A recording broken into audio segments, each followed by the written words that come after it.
In the late summer of 1942, the center of the world was not London, Moscow, or Washington.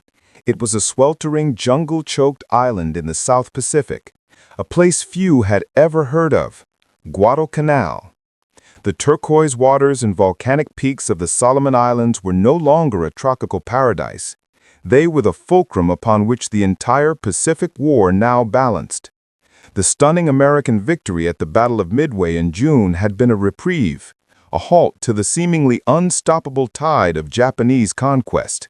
But it was not a conclusion. Midway was a defensive masterpiece, a brilliant counterpunch that had saved the American fleet from annihilation. But now, the real war would begin, a grinding, brutal contest of attrition. The initiative had been seized, and the first test of American offensive will was at hand. The fight was for a single, primitive airstrip carved from the kunai grass and coconut groves near Lunga Point. To the Americans who captured it, it was Henderson Field. To the Japanese, it was the key to severing the vital supply lines between the United States and Australia, isolating a continent and consolidating their vast new empire. For both sides, control of this airfield meant control of the skies and the seas for hundreds of miles. Guadalcanal was a battle that neither empire could afford to lose, a strategic vortex that would suck in ships, planes, and men from across the Pacific. Into this crucible sailed the USS Enterprise, hull number CV-6. She was already a legend, a veteran of the war from its first chaotic hours. Commissioned in 1938, she was a product of the interwar years, a sleek and powerful symbol of American naval innovation. One of only 3 American carriers in the Pacific on December 7, 1941, she had been at sea, spared the fate of the battleships burning in Pearl Harbor. Her own scout bombers, arriving over Oahu during the attack, were some of the first American aircraft to fight back, and the first to fall, shot down by both Japanese attackers and jumpy American gunners. In the dark months that followed, she was the tip of the spear, carrying the war back to the enemy in a series of daring raids on Japanese-held islands, and providing the crucial air cover for the Doolittle raid on Tokyo. At Midway, her dive bombers, led by a fateful decision from her air group commander, had landed the decisive blows, sinking 2 of the 4 Japanese carriers destroyed that day and changing the course of the war. She was more than a ship. She was 20,000 tons of American resolve, nicknamed the Big E by her crew. Now, in August 1942, she was one of a dwindling number of precious assets. The U.S. Navy had just 3 operational fleet carriers in the vast Pacific Ocean: Enterprise, USS Saratoga, and USS Wasp. They were the guardians of the marine beachhead on Guadalcanal, the only shield against the full might of the Imperial Japanese Navy. In the brutal, close-quarters campaign that was to come, this shield would be systematically shattered. One by one, the other carriers would be sunk or crippled, their steel hulls sent to the bottom of what would soon be called Iron Bottom Sound. The fate of the entire Allied offensive, and perhaps the war itself, would come to rest on the damaged, overworked, and seemingly indestructible flight deck of the Enterprise. For 3 desperate months, she would become the last line of defense. This is the story of how one ship held the line against an empire. By mid-August 1942, the American position in the Solomons was precarious. The Marines of the 1st Division were ashore, holding a tenuous perimeter around Henderson Field, but they were effectively isolated. Vice Admiral Frank Jack Fletcher, commanding Task Force 61, had the immense responsibility of protecting them. His force, built around the carriers Enterprise, Saratoga, and Wasp, was operating on a logistical shoestring, thousands of miles from his main base at Pearl Harbor. Every ship, every plane, and every gallon of fuel was an irreplaceable asset in a theater where the enemy held almost all the advantages. The Japanese reaction to the American landings was swift and massive. Admiral Isoroku Yamamoto, commander of the combined fleet, initiated Operation Ka, a decisive counter-thrust designed to annihilate the American naval forces and land thousands of elite troops to retake Guadalcanal. He committed a formidable fleet, spearheaded by the powerful fleet carriers Shokaku and Suikaku, veterans of Pearl Harbor, and supported by the light carrier Ryujo, multiple battleships, and a host of cruisers and destroyers. It was a force that outnumbered the Americans in nearly every category of warship. The stage was set for the third carrier versus carrier battle of the war, a contest where the ships would never see each other. The Japanese plan was a sophisticated blend of power and deception. On August 24, the combined fleet detached the light carrier Ryujo and sent her south with a small escort. Her mission was to act as bait. Her aircraft would strike Henderson Field, a provocative move intended to draw the attention of the American carriers and, most importantly, reveal their location to the main Japanese striking force lurking to the north. Ryujo, whose name meant Prancing Dragon, was a flawed but tenacious vessel. Built to exploit a loophole in the Washington Naval Treaty, she was small, top-heavy, and notoriously unstable in rough seas. She had been extensively modified in the 1930s to improve her seakeeping, but she remained a compromised design.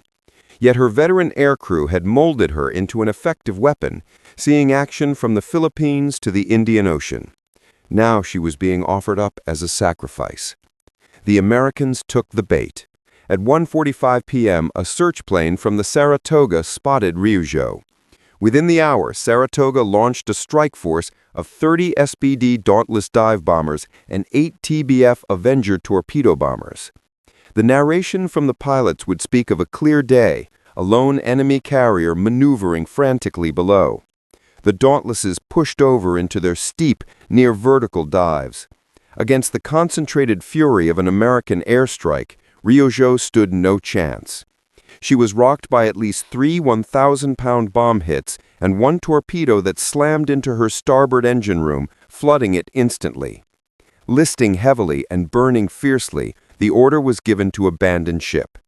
At 6 p.m., the Prancing Dragon capsized and slid beneath the waves, taking 120 of her crew with her. To the American pilots returning to their ships, it was a clear victory. They had removed an enemy carrier from the board. But the sinking of the Ryujo had served its purpose perfectly. It had fixed the position of the American fleet, and now the real Japanese striking force, the undetected planes from Shokaku and Zuikaku, was closing in. Aboard Enterprise, the ship's CXAM-1 radar, an early and primitive but vital piece of technology, gave the first warning: multiple groups of unidentified aircraft bearing down on the task force from the north. The ship's klaxons blared general quarters. On the flight deck, F-4F Wildcat fighters were scrambled to intercept, while below decks, damage control parties braced for the inevitable. Captain Arthur C. Davis ordered the ship to flank speed, nearly 33 knots, and began a series of radical evasive maneuvers, turning the 809-foot carrier like a water bug across the waves. The sky above the task force erupted. A steel umbrella of anti-aircraft fire blossomed as the carrier's 8 5-inch anti-aircraft guns and dozens of newly installed 20mm Ehrlichen cannons opened up on the incoming Japanese Val dive bombers. The air was filled with the roar of engines, the staccato hammering of machine guns, and the black puffs of exploding flak shells. One observer described it as a no-holds-barred barroom brawl in which someone turned out the lights and everyone started swinging in every direction. But the Japanese pilots were the best in the world, veterans of a year of unbroken victories. They pressed their attacks with suicidal determination. At 4:41 p.m., the first bomber broke through the defensive screen. The first 250-kilogram bomb smashed through the wooden flight deck at the aft starboard corner of the No. 3 elevator, the rearmost on the ship. It plunged through 3 decks, tearing through steel and equipment, before detonating in the chief petty officer's mess. The explosion was catastrophic, instantly killing 35 men and starting a massive fire deep within the ship. Just 30 seconds later, a second bomb scored a devastating hit only 15 feet away. This bomb struck the starboard gun gallery for the 5-inch anti-aircraft battery. It detonated on impact, turning the crowded gun tub into an inferno of shrapnel and flame. The blast killed 38 men instantly, wiping out entire gun crews and silencing a critical portion of the ship's defenses. It was this explosion that killed photographer's mate R.F. Reed, who was initially and incorrectly credited with taking the iconic photograph of the third bomb strike. A minute after that, a third bomb struck. It hit the flight deck just aft of the island superstructure, punching a 10-foot hole in the deck and starting another fire. This was the moment captured forever on film by photographer's mate second-class Marion Riley, whose motion picture camera recorded the violent, instantaneous blast of smoke and debris. Though less structurally damaging than the first two, it added to the chaos and destruction on the battered carrier. In the space of just over 3 minutes, Enterprise had been struck by 3 direct hits and shaken by 4 near misses. Her stern was a blazing wreck. 74 of her crew were dead or dying, and another 95 were wounded. For many ships, this would have been a death blow. The survival of the USS Enterprise was not a matter of luck. It was a testament to design, training, and raw courage. Even as the bombs were falling, the ship's damage control parties went to work. The chaos below decks was unimaginable. Thick, acrid smoke filled the passageways, ruptured fire mains sprayed water everywhere, and the ship was listing from the tons of water being pumped aboard to fight the fires. Yet, through it all, the sailors fought back. They battled the flames with hoses and foam, isolated flooded compartments, and tended to the wounded. The ship's robust Yorktown-class construction, with its extensive compartmentalization, helped contain the damage and prevent the fires from spreading to aviation fuel and ordnance magazines. This disciplined, immediate response was a core competency of the U.S. Navy, a soft factor that proved as decisive as any weapon. While Japanese carriers, with their less effective damage control procedures, often succumbed to uncontrollable fires after being hit, American sailors were drilled relentlessly in the art of saving their ship. The results were astonishing. On 5:38 p.m., less than an hour after the third bomb hit, the fires were under control. The gaping hole in the flight deck was patched over with steel plates. The ship was still operational. She could launch and recover aircraft. The Japanese strike force, having lost many aircraft to the ferocious anti-aircraft fire in the American Combat Air Patrol, withdrew. Their main objective, to sink an American carrier, had failed. The Japanese troop convoy, now without adequate air cover, was forced to turn back, blunting the major offensive against Guadalcanal. Enterprise, grievously wounded and trailing a long slick of oil, had survived. She turned her bow east and began the long, painful journey back to Pearl Harbor for repairs. She had been bloodied, but she was unbroken. The first round in her personal duel for the Solomons was over. The 2 months following the Battle of the Eastern Solomons were a period of brutal attrition for the U.S. Navy in the South Pacific. The war was now a daily knife fight in the waters and skies around Guadalcanal, and the American carrier force was being systematically ground down. On September 15th, while covering a troop convoy, the USS Wasp was ambushed by the Japanese submarine I-19. Struck by 3 torpedoes, she was consumed by uncontrollable fires and had to be scuttled. Just days before, the USS Saratoga had been hit by a torpedo from another submarine, forcing her to retire to Pearl Harbor for extensive repairs. In the space of 2 weeks, the American carrier force in the theater was cut in half. The balance of power was shifting dangerously. At the Battle of the Eastern Solomons in August, the Americans had 3 carriers to Japan's 3, a state of near parity. By mid-September, with Wasp sunk and Saratoga damaged, the U.S. was down to just the damaged Enterprise and the USS Hornet, facing 4 operational Japanese carriers. The advantage had swung decisively to Japan. Meanwhile, 1,200 miles away, in the massive dry docks of Pearl Harbor, Enterprise was in the midst of a frantic repair effort. For 5 weeks, from September 10th to October 16th, thousands of yard workers swarmed over the ship, patching her battered hull, replacing twisted steel, and rewiring her electrical systems. It was a race against time. Intelligence reports indicated that the Japanese were massing their forces for another even larger offensive to retake Guadalcanal, timed for late October. With Saratoga and Wasp out of action, the U.S. Navy was down to a single operational carrier in the entire South Pacific, USS Hornet CV-8, the younger sister of Enterprise and the famed Doolittle raid platform. On October 24th, her repairs barely complete, Enterprise steamed out of Pearl Harbor and raced south. She was a changed ship. The veteran Enterprise Air Group, which had fought with her since the start of the war, had been disestablished on September 1st to form the nucleus of new air groups back in the States. She now carried Air Group 10, a freshly formed unit, with skilled pilots, but little of the combat experience and cohesion of their predecessors. It was a critical vulnerability as she sailed to join her sister for what was shaping up to be the decisive carrier battle of the Guadalcanal Campaign. On October 24th, the two American task forces rendezvoused northeast of the New Hebrides Islands. Task Force 16, with Enterprise, and the new battleship USS South Carolina, joined Task Force 17, with Hornet. Together, under the tactical command of Rear Admiral Thomas Kincaid, they represented the entirety of American carrier power in the Pacific. Opposing them was a massive Japanese fleet, once again featuring the carrier veterans Shokaku and Zuikaku, the light carrier Zuiho, and the converted carrier Junyo, a 4-2 advantage in flight decks. The battle on October 26th opened with a strange symmetry. At dawn, both fleets launched scout planes. Almost simultaneously, they found each other.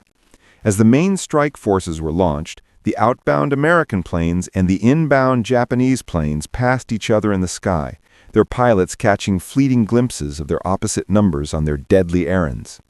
Enterprise's scout bombers, acting on the initial contact report, drew first blood. Two SBD Dauntlesses dove on the light carrier Zuiho, planting two 500-pound bombs on her flight deck. The damage was severe, starting fires and preventing her from landing aircraft. She was out of the fight before it had truly begun.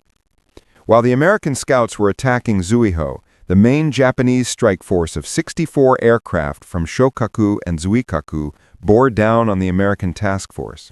As fate would have it, Task Force 16, with Enterprise, had steamed into a large rain squall, temporarily obscuring it from the Japanese pilots. The full, concentrated fury of the attack therefore fell upon a single target, USS Hornet. The assault was a textbook example of Japanese naval aviation at its peak. It was swift, coordinated, and utterly devastating. At 10:10 a.m., Val dive bombers plunged from the sky. Despite Captain Charles P. Mason's skillful high-speed maneuvers, Hornet was hit by 3 bombs in quick succession. One penetrated 3 decks before exploding, killing 60 sailors. Another blew an 11-foot hole in the flight deck. As the bomb struck, a damaged Val, its pilot determined to exact the ultimate price, deliberately crashed his aircraft into Hornet's island superstructure, engulfing the signal bridge in flames. Moments later, the Kate torpedo bombers arrived, executing a perfectly timed pincer attack. 2 torpedoes slammed into Hornet's starboard side, rupturing her hull and flooding her engine rooms. A second crippled Japanese plane, a Kate, also deliberately crashed into the ship, hitting the forward port side near the bow. In less than 10 minutes, the Hornet was transformed from a proud warship into a floating wreck. She was dead in the water, ablaze from multiple fires, with no electrical power, and listing heavily to starboard. The strategic balance of the Pacific War had just tipped catastrophically against the United States. With Hornet crippled, the subsequent waves of Japanese attackers turned their attention to the second American carrier. The rain squall that had protected Enterprise had passed, and she was now exposed. Her gunners, many of them survivors of the ordeal at Eastern Solomons, were ready. As the Japanese planes approached, the ship and her escorts, particularly the battleship South Dakota, threw up a tornado of gunfire. The sky was thick with tracers and flak bursts. But the Japanese pilots were relentless. At 11:15 a.m., the Val dive bombers broke through. A bomb struck the center of the flight deck just forward of No. 1 elevator. It penetrated deep into the ship before exploding, killing 44 men and wounding another 75. Another bomb hit just a few feet away, glancing off the deck and exploding in the air just above the port side. A third bomb was a near miss, but its underwater explosion ruptured fuel tanks and caused more damage. A critical piece of damage from the first hit was that the forward elevator was jammed in the up position. While this kept the flight deck intact, it meant the elevator was now inoperable, severely hampering the movement of aircraft from the hangar deck. Then came the most perilous moment of the battle. A squadron of 16 Kate torpedo bombers from the carrier Zuikaku descended for a brilliantly executed attack. They split into two groups to assault Enterprise from both port and starboard bows simultaneously. On the bridge, the ship's commanders watched as multiple torpedo wakes streaked through the water toward them. The ship heeled over in a maximum performance turn, her rudder hard over. The great carrier shuddered as her engine strained. First-hand accounts describe the terrifying sight of torpedoes passing just feet from the hull, so close that the crew could see the deadly warheads in the water. It was a combination of superb ship handling and sheer luck that saved her. A significant factor in her survival was the incredible performance of her fighter pilots. One pilot, Lieutenant Stanley Swede Vedasa, flying an F-4F Wildcat, single-handedly tore into the Japanese formations. In a stunning display of aerial combat, he shot down 2 Val dive bombers and then an unprecedented 5 Kate torpedo bombers as they made their runs on the carrier. It was one of the greatest feats of individual heroism in the history of naval aviation, and it almost certainly saved her ship from destruction. The battle was over. The Japanese had won a tactical victory, but at a staggering cost. The carrier Shokaku had been heavily damaged by bombs from Hornet's air group, and Zuiho was also out of action. More importantly, Japan had lost nearly 100 aircraft and, critically, 148 of their irreplaceable veteran aircrew, including many squadron and flight leaders. The U.S. lost 81 aircraft, but only 22 pilots and 12 air crewmen. America's vast pilot training pipeline could absorb such losses. Japan's could not. The elite naval air force that had attacked Pearl Harbor and dominated the Pacific for nearly a year had been effectively broken in the skies over the Santa Cruz Islands. This Pyrrhic victory would have devastating consequences for Japan in the weeks to come. For the Americans, the immediate reality was grim. The fires on Hornet were eventually brought under control, but a late afternoon attack by planes from the carrier Junyo scored another torpedo hit, ending any hope of saving her. She was abandoned, and after American destroyers failed to scuttle her with their own torpedoes and shells, she was finally sunk by Japanese destroyers during the night. She was the last American fleet carrier ever to be lost to enemy fire. Enterprise, damaged but still afloat and able to conduct flight operations, recovered many of the orphaned aircraft from the doomed Hornet before withdrawing from the battle. As she steamed south, her crew took stock of their situation. They were now the only operational American carrier in the entire Pacific Ocean. It was in this moment of stark realization that a sign was reportedly chalked onto the hangar deck bulkhead, a simple, defiant statement of the new strategic reality. Enterprise versus Japan. It was not hyperbole, it was the truth. On October 30th, the battered Enterprise limping to the Allied forward base at Noumea, New Caledonia. She was a wounded warrior in desperate need of a hospital. Her flight deck was scarred, her forward elevator was jammed immovably in the up position, and her hull was not fully watertight from the bomb damage she had sustained. Under normal circumstances, she would have been sent back to Pearl Harbor for months of proper repairs in a fully equipped Navy yard. But these were not normal circumstances. She was the only carrier left. The hero of this chapter was not a dashing pilot or a fighting admiral, but a grimy 33-year-old repair ship, the USS Vestal. Herself a survivor of the Pearl Harbor attack, where she had been moored alongside the USS Arizona and damaged by 2 bomb hits, the Vestal represented the unsung but absolutely critical logistical backbone of the U.S. Navy. With no dry dock available at the primitive Noumea base, Vestal's crew of mechanics, welders, and engineers, augmented by a detachment of Seabees, swarmed aboard the Enterprise and began a near-impossible task. They worked around the clock, patching the holes in her hull, repairing damaged electrical systems, and doing everything possible to get the carrier minimally battle-ready. For days, the harbor echoed with the constant sound of riveting hammers and the bright flash of welders' arcs as the floating workshop brought the fleet's most vital asset back from the brink. The work was still far from complete when the next crisis erupted. American codebreakers confirmed that the Japanese were mounting their largest Tokyo Express run to date. A convoy of 11 fast transports carrying 7,000 elite Army troops was steaming down the slot toward Guadalcanal.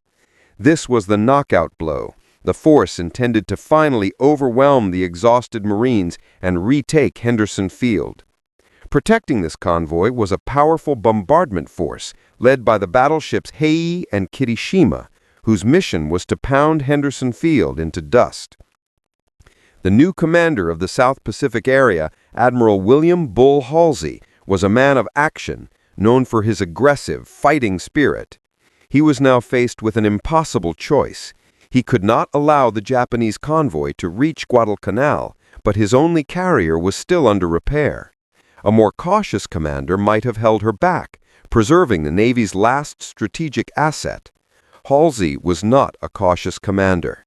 He issued a simple, blistering order to his forces: attack. Repeat, attack. On November 11th, just 12 days after her arrival in Noumea, Enterprise put to sea. The repairs were not finished. Her forward elevator remained jammed immovably. She was still leaking oil. The work was so incomplete that a team of 75 men from the Vestal sailed with her, continuing to weld and hammer away at her wounds, even as she steamed toward what would be the climactic naval battle of the entire Guadalcanal Campaign. It was one of the greatest gambles of the war. Halsey and Kincaid knew they could not risk their last carrier in a direct confrontation. The plan was audacious. Enterprise would operate as a mobile, unsinkable airbase, lurking in the water south of Guadalcanal, safely out of range of Japanese search aircraft.